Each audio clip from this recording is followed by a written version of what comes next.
The California Dream for All program is going to be called the California Nightmare for All program, in my opinion. What's up, everybody? Welcome back to another week, another episode of The Brief. And this week I'm filling in for Crystal, so I'm doing this scoop too.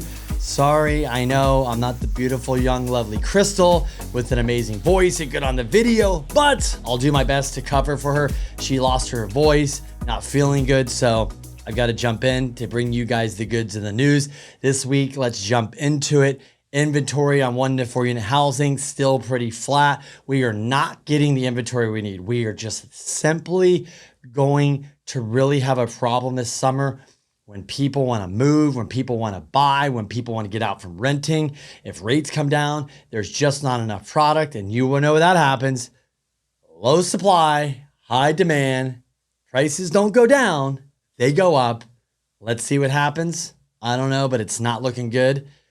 Also, let's talk about rates this week. Rates are pretty flat. 10 years right around 340, 350. We really want that 10-year to come to about 3%. Why? If you don't recall in other videos, the difference from the 10-year treasury to, and that's what I meant before about the 10-year treasury, about 3.4, 3.5, to 30-year fixed, that margin usually is 1.7. Now it's 3. Why? The servicers that service those mortgage loans, that buy it up front, they need 3 to 4 years, if you recall, to make money. Well, they know, guys, they know everybody's going to refi. They're not dumb.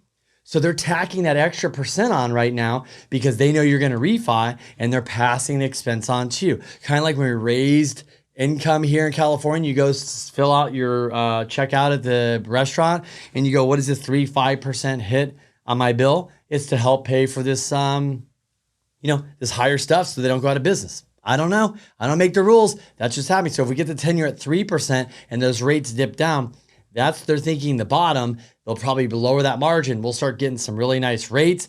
That's great for refis, not good for purchases when you don't have any what? Inventory. Exactly. But how are you guys doing out there? What's going on with your business? What are you seeing? We'd love to hear back from you because honestly, it's kind of crazy out there. Low inventory, this new program, rates are coming down, inflation's coming down, but so much political and drama. It's just getting obnoxious to sift through this all. Speaking of drama, let's touch on the banking, right? Obviously, SVB, Signature Bank, they're dealing with those. But also we keep hearing, oh, there's all this looming problems and all this stuff. Nobody really knows what's happening, but pretty much the deposits out of the small banks have pretty much simmered down. I don't think much is happening. I think people are kind of chilling out, but there was a lot of money. I think maybe a couple $100 billion that moved out of the banks, smaller to bigger, or people just moved it from, maybe put it under the mattress. Maybe they put it into T-bills. Did you know right now there's over $5 trillion sitting in money market accounts? You guys understand, there's even trillions sitting at the feds. This money is parked. It's not doing nothing. Not in commercial, not in residential, not in the stock market, not in VCs. It's sitting there, easy money at 4.5%, 5%. If you're wealthy and have a lot of money in some of these places, you're getting 6.5%. Yes, you can get it. I don't know where, but it's being done. But think about it. No risk, nothing. It's just sitting there. So there's so much capital on the side waiting to go somewhere. When is it going to go somewhere? We don't know. But when it does, that's when things happen. So keep that in the forefront of your mind of how much money is parked on the sidelines. That's also, banks are backed out. They're not lending. Speaking of banks and lending, I just had a quick chat with Mitch before I came on here. I said, hey, Mitch, we're hearing the story, guys. Oh, commercial lending's pulling back. Commercial's not lending. This isn't getting done. So I said, Mitch, your boots on the ground. You do this every day, all day, right? They're doing the multifamily, the commercial, the construction, all that. What in the world is really going on? Let's enough of the CNBC and the CNN and the news. What the hell is going on? Are banks really pulling back? He said, yes, they got a little bit more conservative since this collapse. So they're definitely looking to make sure you're strong, good liquidity, good credit. They're being, you got to qualify. They're being maybe a little bit more cheap on the LTVs and stuff. So yeah, it is a little harder. But then he reminded me, Kenny, not every bank went out there when rates were low and filled their bellies, or AKA balance sheets, with all these loans that are sitting on their books, right? They didn't, because they're like, we're not going to go do apartment loans at 3.5, 3.25, 3.5. Maybe they're at 4. So there are banks out there with rates, in the mid to upper fives that are doing the good deals, apartment deals and stuff like that. And yeah, they're ready to lend. They've got great depository ratios.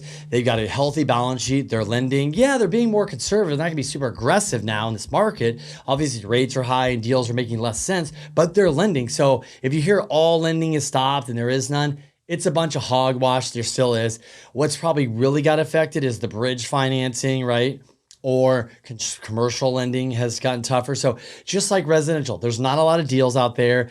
A lot of people with apartment buildings, they don't have to sell, they're cash flowing. So if they're gonna sell it, they gotta exchange out, or maybe they're gonna cash out, or somebody died. And that's what you're seeing. Maybe some sales or trust sales, partner split ups, death, divorce, stuff like that. That's why you see them where people might wanna trade out of an asset. It's just time. They're just gonna do it now. But financing isn't great. There's not that many great deals. It's hard to find them. So that's what you're seeing. So of course, the lending environment's a little squeezed. I'm sure even business loans are a little squeezed. But look, guys, there are healthy banks. We know bankers. We know they're banks that are, hey, we're lending. We're doing lines of credit. We're doing business loans. We're doing SBA loans. We are lending. We're healthy.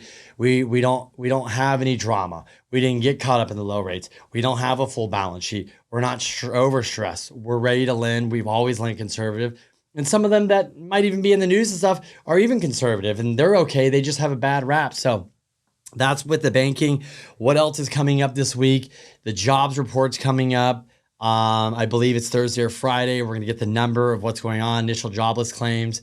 But, is inflation coming down? Rates coming down? I know gasoline, they cut it today, so that's going to go back for summer. So what is going to happen out there? Is consumer spending pulling back? We just don't know with everything, right? Time will tell as we get closer and closer to something that's going to pivot. The banking crisis for sure is definitely going to get us to a different place faster, whether that's a slowdown, a recession, a correction, a hard landing, a soft landing, some type of landing. We just don't know, but that is coming and we all have to be aware of it. But remember, when it comes to residential, 1 to 4s, I tell people in recessions, especially now if we have no inventory, recessions for me equals low rates. So if you're in the residential 1 to 4, even commercial, we're going through a recession right now. So you might have your job and everything's good. You have no recession. There's no pain. We've been going through it when rates were higher and things got slow. It's okay. We're just going through the recession now. It's been slower, but lenders are still lending. Guidelines haven't been like screwed that tight. We're not doing stuff. It's just rates are high. So it's 85% less refis. There's more purchases, obviously. So, people are taking cash out to go buy stuff. People are getting lines of credit. People are refinancing out of bridge loans or private money loans. So things are happening. And, what are you guys seeing out there, right? And last but not least is just to wrap up with the commercial lending is there's still deals getting done. Banks still want to lend. I know there's just nobody really knows, and I can't speculate if there's more banking crisis or things are going to collapse or going to get worse. We just, nobody knows, right? We don't know. If somebody tells you they know, they don't. So I do know that obviously a lot of banks did a lot of loans that are on their balance sheets because rates are really low, and a lot of people refinance debt, corporate debt, personal debt, household debt, commercial loans and stuff like that, right? That was when rates were that low, everybody, the government refied their debt.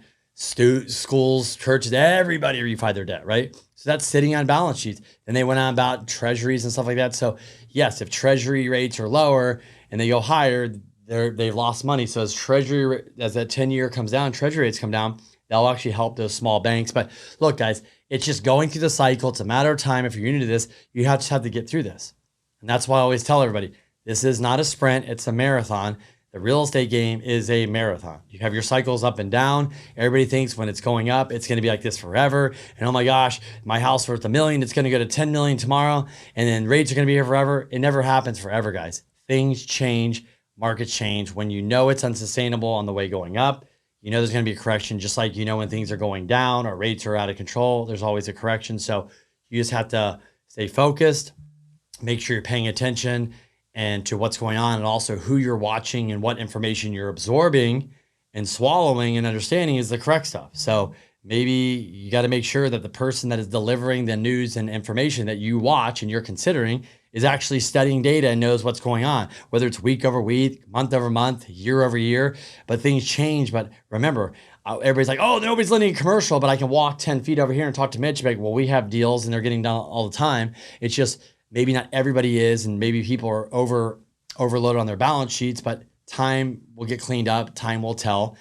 But that's what I got for you guys this week. Appreciate you watching. Please share this. That's it, guys. Have a good week. Hey, if you're here in San Diego, we got some sun, we got some weather, and you know, San Diego State's in the finals tonight. I know when you watch this, by the time you watch this in the next couple of days, we'll know the result, but a lot of cool things going on here, and I'm looking forward to the summer and the nice weather and enough of this rain. So if you guys are property owners, it's been not fun. This winter season's been a lot with rain and damage and that, talking to a lot of people. So I'm sure it'll be nice to get everything done, fixed, and back to normal. So anyways, if you guys have any questions, let us know. Otherwise, until next week, we'll continue following all this information. Have a great week. See you guys soon.